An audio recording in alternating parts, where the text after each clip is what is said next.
ওরা একটার পর একটা আঘাত হানবে ইসলামের মৌলিক বিষয়ের উপর। এগুলো হাদিস এবং বাস্তবতার সাথে মিলান। রাসূলুল্লাহ সাল্লাল্লাহু আলাইহি ওয়াসাল্লাম বলেন একটার পর একটা আঘাত হানবে, প্রথম আঘাতটা হানবে কোরআনের শাসনের উপর। খেয়াল করে দেখেন, প্রথম আঘাতটা তাদের কোরআনের শাসনের উপর। রাসূলুল্লাহ সাল্লাল্লাহু আলাইহি ওয়াসাল্লাম মুসনাদ আহমদের হাদিসে সতর্ক করেছেন, ওরা চাইবে বিশ্বের 1 ইঞ্চি জায়গাও যাতে কোরআন দিয়ে আর শাসিত না হয়। এটা বাস্তবায়ন করার জন্যই ওরা সুকৌশলে বিভিন্ন পদ্ধতি পরিকল্পনা হাতে নিয়ে ইসলামিক খেলাফাকে এই বিশ্বের জমিন থেকে, একবারে পুরো বিশ্বের সব জমিন থেকে ইসলামিক খেলাফাকে উঠিয়ে দিয়েছে। ইসলামী খেলাফা উঠার পর থেকে আপনি দেখেন, খেয়াল করে, ইসলামী খেলাফা উঠার পর থেকে এই 100 বছরে পৃথিবীর কোন জায়গাটা কোরআন দিয়ে চলছে? কোন একটা জায়গা কোরআন দিয়ে চলার মতো অবস্থা এখন আর নাই।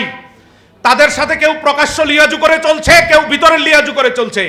ওরা বিশ্ব শাসন ব্যবস্থাটা নিজের হাতে রেখে দিয়েছে। ওরা যেই পদ্ধতি আমাদের ঘাড়ে খেলাফার পরিবর্তে দাবিয়ে দিয়েছে, গণতন্ত্রের এই পদ্ধতি, এটাও আমাদের হাতে না, ওদের হাতে। আলজেরিয়ার সালভেশন পার্টি জনম্যান্ডেট নিয়ে আসার পরও ক্ষমতায় বসতে পারে নাই। মিশরের মুরসি ক্ষমতা কন্টিনিউ করতে পারে নাই। পাকিস্তানের ইমরান খান ক্ষমতা কন্টিনিউ করতে পারেন নাই। কোন বিশ্বাসে আপনি মনে করেন বাংলাদেশে আপনি গণতন্ত্রের মাধ্যমে ম্যান্ডেট পাওয়ার পরও ক্ষমতা চালিয়ে যাবেন? ক্ষমতার চাবিকাঠি আপনি মনে করেন আপনার হাতে না, তাদের হাতে। জোরপূর্বকভাবে মুরসির অবস্থা যা করেছে, ইমরান খানের অবস্থা যা করেছে, আলজেরিয়ার অবস্থা যা করেছে, ওরা এই গণতন্ত্রের মূলা দিয়ে আমাদের অবস্থাও তাই করবে। এই গণতন্ত্র দিয়ে কখনো ইসলামের কোনো সুকল্যাণ বয়ে আনতে পারে? ক্লিয়ার থাকতে হবে, এটা তাদের মূল এজেন্ডা। ইসলামী শাসনের উপর আঘাত হানার জন্য খেলাফা বন্ধ করে গণতন্ত্র দিয়েছে, আর আপনি গণতন্ত্র বুকে নিয়ে ইসলাম কায়েমের স্বপ্ন দেখেন। ওরা এই গণতন্ত্র দিছে যাতে খেলাফা আর ফিরে না আসে। ওরা এই গণতন্ত্র ব্যবস্থা চাপিয়ে দিয়েছে যাতে খেলাফার স্বপ্ন আর কেউ না দেখে। আমরা এখন তাই দেখি, আমাদের যারা ইসলাম আমরা করি বা ধারণ করি, লালন করি, তারাও গণতন্ত্র পেয়ে সন্তুষ্ট। খেলাফার চিন্তা আমাদের মাথায় নাই। বরং যারা খেলাফার কথা বলে, গণতান্ত্রিক ওই মোল্লা মৌলবীরা খেলাফার যারা স্বপ্ন দেখায়, লালন করে, প্রচার করে, তাদেরকে বিভিন্ন ভাষায় আঘাত করে। ঠিক কিনা বলেন? খেলাফা তো দেখতেই পারে না, বরং খেলাফাকে যারা লালন করে তাদেরকে তারা দেখতে পারে না। এটা তাদের, ওরা সফল, পশ্চিমারা সফল। খেলাফা বন্ধ করার জন্য যা দিয়েছে এটা নিয়ে আমি সন্তুষ্ট, আর ওরাও নাকে তেল দিয়ে ঘুমাচ্ছে। এই গণতন্ত্র যদি 1000 বছরও আপনি লালন করেন, এটা সুস্পষ্টভাবে বলা যায় যে 1 লাখ বছরও যদি কেউ গণতন্ত্র লালন করে, বিশ্বের কোথাও 1 ইঞ্চি জায়গার উপর গণতন্ত্র দিয়ে কখনো ইসলাম কায়েম সম্ভব না। এটা সম্ভবই না, এটা হবেও না। গত 100 বছরে হয় নাই। কোন একটা জায়গায় হয়েছে কিনা আপনি দেখান, কোন জায়গাতে কোরআনের হুকুম বাস্তবায়িত হয়েছে গণতন্ত্রের মাধ্যমে? এটা হবে না। কারণ গণতন্ত্র তাদের সাথে নেগোসিয়েশন করে আনতে হয়। আমেরিকা সহ বিভিন্ন এজেন্সিতে দেন দরবার করে কোন রাস্তায় হাঁটবো, কোন কথা বলবো, নির্বাচনের আগে কি বলবো, সব কিছু ম্যানিফেস্টোতে কি থাকবে তাদের সম্মতির মাধ্যমে আনতে হয়। সেটা দিয়ে আপনি ইসলাম কায়েম করবেন? কোনোভাবে সম্ভব না। এবং রাসূলুল্লাহ সাল্লাল্লাহু আলাইহি ওয়াসাল্লাম আরেকটা হাদিসে বলছেন, তাদের অন্যতম এজেন্ডা আলা ইন্নাল কিতাবা ওয়াস সুলতান সাইয়াফতারিকান। ওরা রাষ্ট্র ব্যবস্থা থেকে কোরআনকে আলাদা করে দিবে। এটা ওদের মৌলিক বিষয়। রাষ্ট্র ব্যবস্থা থেকে কোরআনকে আলাদা করে দিবে। ওরা বলবে রাষ্ট্রের নিজস্ব কোনো ধর্ম নাই। বলতো আগে, আমরা শুনতাম, ওরা বলতো ধর্ম যার যার, উৎসব সবার। ওদের ভাষায় এখন আমাদের না, ওরা বলছে রোজার পূজা মিলে বাংলাদেশ। এই রোজার পূজা মিলে বাংলাদেশ বলা যেই কথা, রাষ্ট্রের নিজস্ব ধর্ম নাই বলা একই কথা। আপনি যদি মনে করেন আমার রাষ্ট্রটা মৌলিক ধর্মের উপর ভিত্তিতে পরিচালিত হবে না, এই রাষ্ট্রে রোজাদারদের যেমন অংশগ্রহণ থাকবে পরিচালনায়, পূজাদারদের অংশগ্রহণ থাকবে। অর্থাৎ রাষ্ট্রের মৌলিক কোনো ধর্ম থাকবে না, রাষ্ট্রের কোনো নির্দিষ্ট ধর্ম থাকবে না। এটাই ধর্ম নিরপেক্ষতা। ওরা বলছে রাষ্ট্রের নিজস্ব ধর্ম নাই, ধর্ম নিরপেক্ষতার স্পষ্ট কথা দিয়ে আপনি রোজা পূজাকে একত্রিত করে বলতেছেন আমাদের এই রাষ্ট্রটা শুধু রোজাদারদের না, এখানে রোজাদারদের যেমন পরিচালনায় অংশগ্রহণ থাকবে, পূজাদারদেরও অংশগ্রহণ থাকবে। নাউজুবিল্লাহ কন। ওই ধর্ম নিরপেক্ষতাই এই ধর্ম নিরপেক্ষতা। ওরা শুধু ঘোষণা দিচ্ছে ধর্ম নিরপেক্ষতা। এই সংবিধানের মৌলিক জায়গাতে 7 নম্বর অনুচ্ছেদে 4টা মূলনীতির একটা রাখছে। আপনি শুধু মূলনীতিটারে বাদ দিয়ে অন্য ভাষায় ধর্ম নিরপেক্ষতায় ফিরে যাচ্ছেন। এই যে আবার জুলাই সনদের হ্যাঁ নায়ের পক্ষে অনেক কথা বলেছেন, আমরা আল্লাহর কাছে শুকরিয়া করি, 1 বিন্দু পরিমাণ আপোষ করেন নাই ডক্টর এনায়েতুল্লাহ আব্বাসী হুজুর। ঠিক কিনা বলেন? কেন করেন নাই? 7 নম্বর অনুচ্ছেদ দেখেন, এই যে আলী রিয়াজের নেতৃত্বে শয়তান কমিশন যেটা প্রপোজ করেছে, বারবার বলার পরেও ওরা শুনে নাই।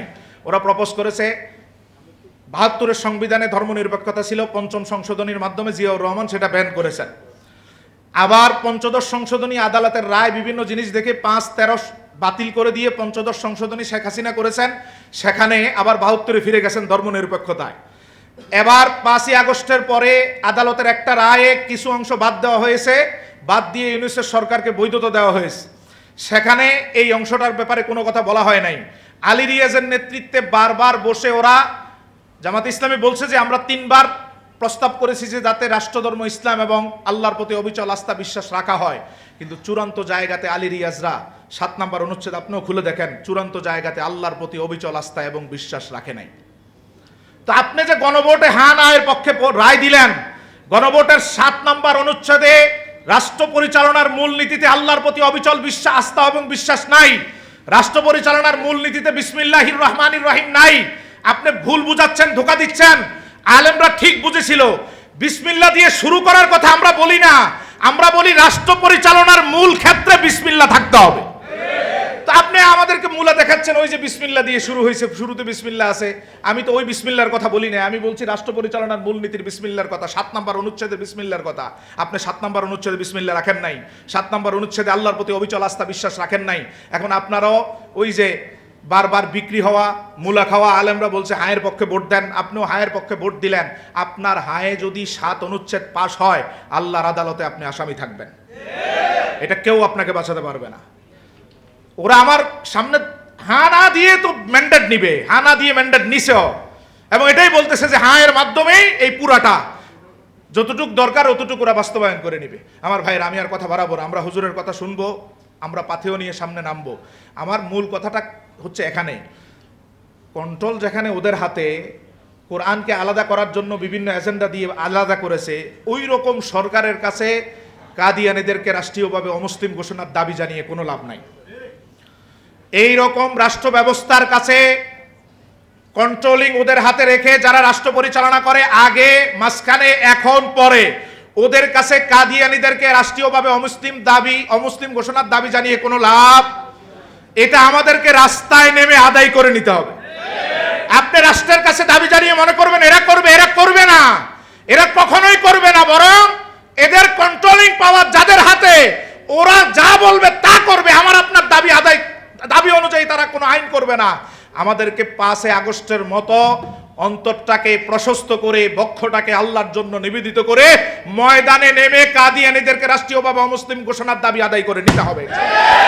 এছাড়া তারা দিবে, তারা আইন করে দিবে, আমরা ঘরে ফিরে যাব, 2-4টা সেমিনার এবং সরোয়ার্দী উদ্যানের সমাবেশ দিয়ে সন্তুষ্ট হয়ে যাব, এটা করে কোনো লাভ নাই।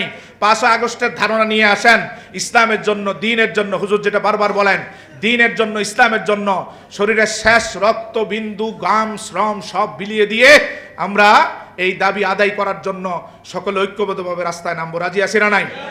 আমরা কারো করুণার দিকে তাকায় থাকতে চাই?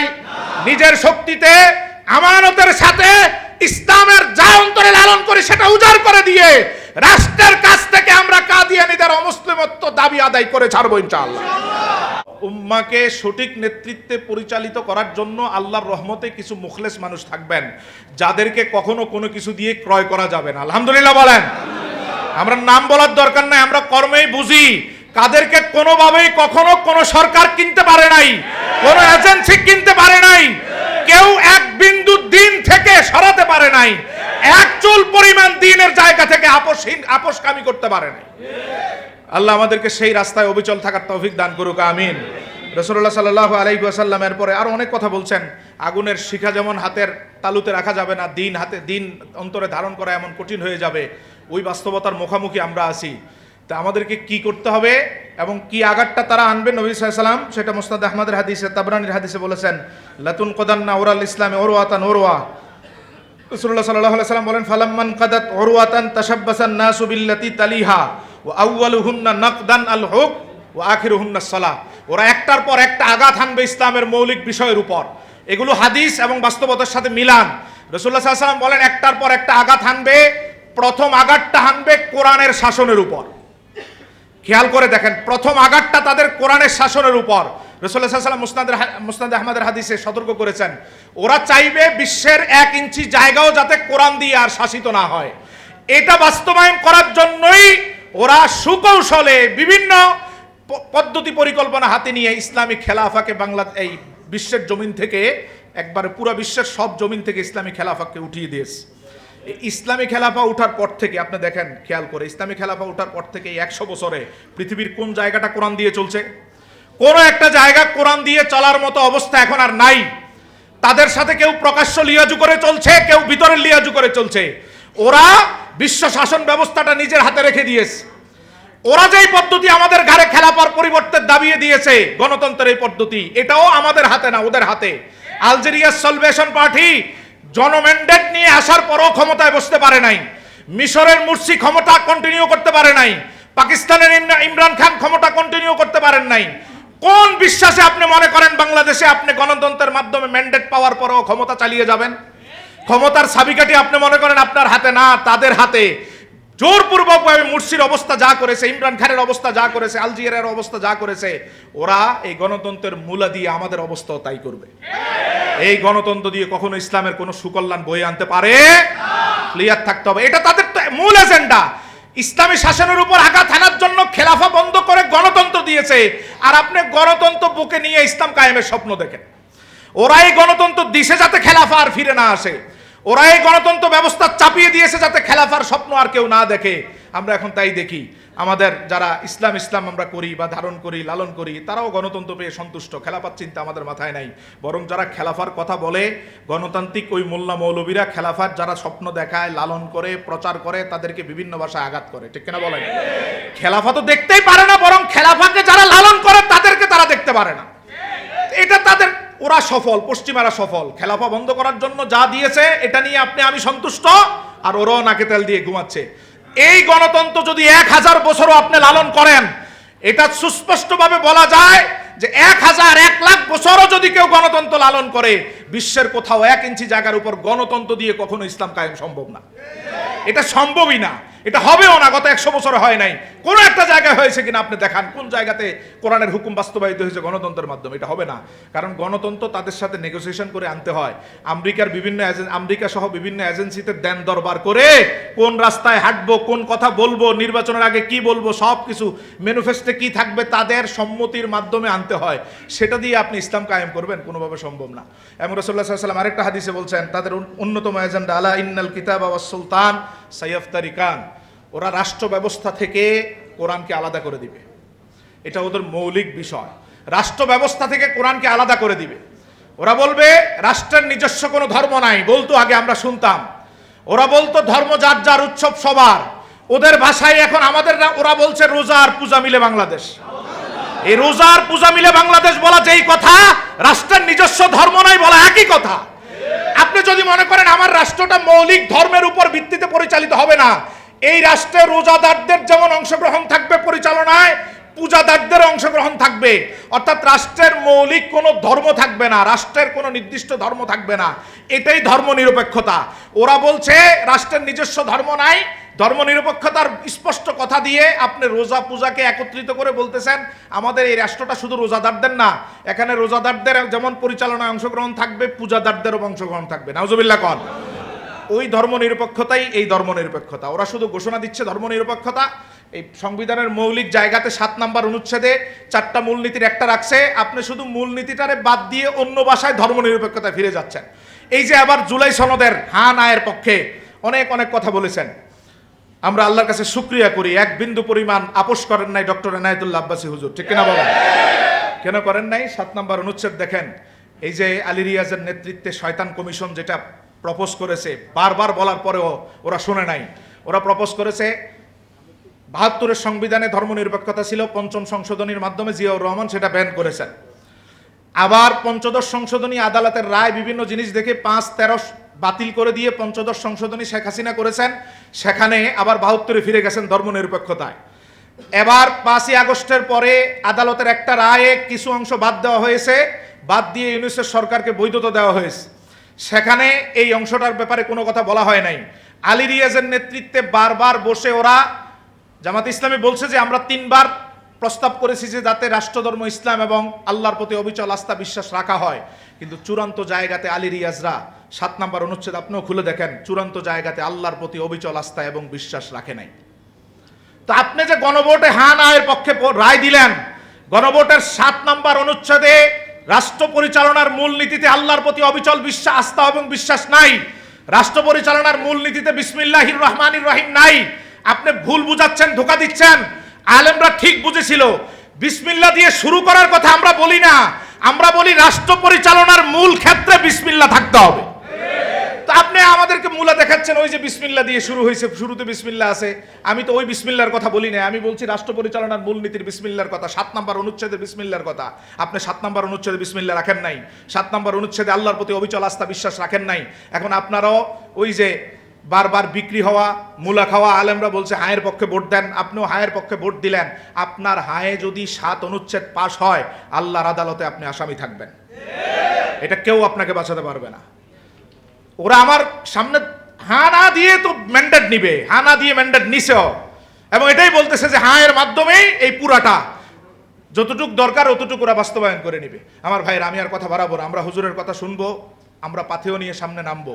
আমার মূল কথাটা হচ্ছে এখানে, কন্ট্রোল যেখানে ওদের হাতে, কোরআনকে আলাদা করার জন্য বিভিন্ন এজেন্ডা দিয়ে আলাদা করেছে, ওই রকম সরকারের কাছে কাদিয়ানীদেরকে রাষ্ট্রীয়ভাবে অমুসলিম ঘোষণার দাবি জানিয়ে কোনো লাভ নাই। এই রকম রাষ্ট্র ব্যবস্থার কাছে কন্ট্রোলিং ওদের হাতে রেখে যারা রাষ্ট্র পরিচালনা করে, আগে মাঝখানে এখন পরে, ওদের কাছে কাদিয়ানীদেরকে রাষ্ট্রীয়ভাবে অমুসলিম ঘোষণার দাবি জানিয়ে কোনো লাভ, এটা আমাদেরকে রাস্তায় নেমে আদায় করে নিতে হবে। আপনি রাষ্ট্রের কাছে দাবি জানিয়ে মনে করবেন এরা করবে, এরা করবে না, এরা কখনোই করবে না, বরং এদের কন্ট্রোলিং পাওয়ার যাদের হাতে, ওরা যা বলবে তা করবে। আমার আপনার দাবি অনুযায়ী তারা কোনো আইন করবে না। আমাদেরকে 5 আগস্টের মতো অন্তরটাকে প্রশস্ত করে, বক্ষটাকে আল্লাহর জন্য নিবেদিত করে ময়দানে নেমে কাদিয়ানীদেরকে রাষ্ট্রীয়ভাবে অমুসলিম ঘোষণার দাবি আদায় করে নিতে হবে। এছাড়া তারা দিবে, তারা আইন করে দিবে, আমরা ঘরে ফিরে যাব, 2-4টা সেমিনার এবং সরোয়ার্দী উদ্যানের সমাবেশ দিয়ে সন্তুষ্ট হয়ে যাব, এটা করে কোনো লাভ নাই। 5 আগস্টের ধারণা নিয়ে আসেন, ইসলামের জন্য, দ্বীনের জন্য, হুজুর যেটা বারবার বলেন, দ্বীনের জন্য, ইসলামের জন্য শরীরের শেষ রক্ত বিন্দু, গাম, শ্রম সব বিলিয়ে দিয়ে আমরা এই দাবি আদায় করার জন্য সকলে ঐক্যবদ্ধভাবে রাস্তায় নামবো। রাজি আছি না নাই? আমরা কারো করুণার দিকে তাকায় থাকতে চাই? নিজের শক্তিতে, আমানতের সাথে ইসলামের যা অন্তরে লালন করে সেটা উজাড় করে দিয়ে রাষ্ট্রের কাছ থেকে আমরা কাদিয়ানীদের অমুসলিমত্ব দাবি আদায় করে ছাড়বো ইনশাআল্লাহ। আল্লাহ